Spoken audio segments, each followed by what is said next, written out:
It is the height of the French holiday season and, under a scorching sun, a police team watches for speeding drivers on a highway near Toulouse. For tens of thousands of tourists from Northern Europe, the A64 marks the final stretch before reaching their holiday destinations. Most are heading for the Pyrenees mountains or seaside resorts like Biarritz or St Jean de Luz. And often they are in a hurry to get there, especially after spending hours on the road in northern France. French police say many foreign drivers break the speed limit because they know they can avoid a fine. EU figures show that foreign drivers make up 5% of road traffic but account for 15% of speeding offences in the 28-nation bloc. But new EU legislation is coming into force this year, aimed at tackling that anomaly. The deadline for implementation across the EU is 7 November. Member states can now exchange data on motoring offences to track down guilty drivers. So if a French camera catches a Spanish motorist speeding,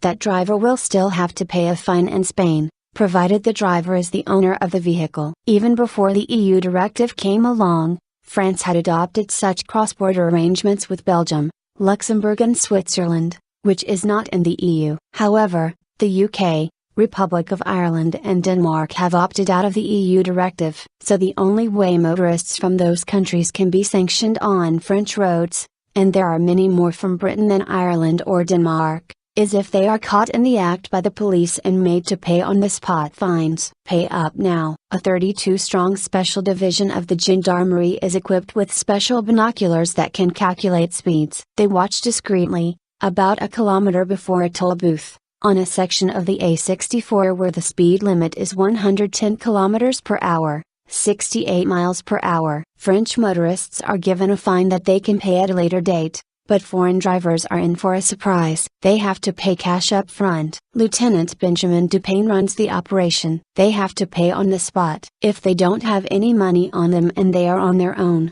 they will be driven to the nearest cash point machine. If they really have no money at all, then an on-duty judge will be called to decide what to do. But that can mean waiting around for up to 3 days and the car will not be allowed to move, he says. British Motoring Association The RAC told the BBC that fining you are liable for an on-the-spot fine of up to €375, £323, when holidaying in France, with no option to have this transferred back to the UK, can be a very unwelcome surprise. And RAC spokesman said British drivers should do their homework before they leave to comply with French rules, for example, the need to carry a reflective jacket. Foreign truck drivers are also frequently stopped. One British driver, Richard Parker, was pulled over and his lorry was weighed, his paperwork checked. He told the BBC that the police are very fair, providing you abide by the rules in France. Pretending not to speak French will not help drivers here. The police I followed had a more than adequate level of English. One had spent a year training with the British Army and another had worked as a home help in Buckinghamshire. British police sometimes even join their French counterparts on missions in northern France,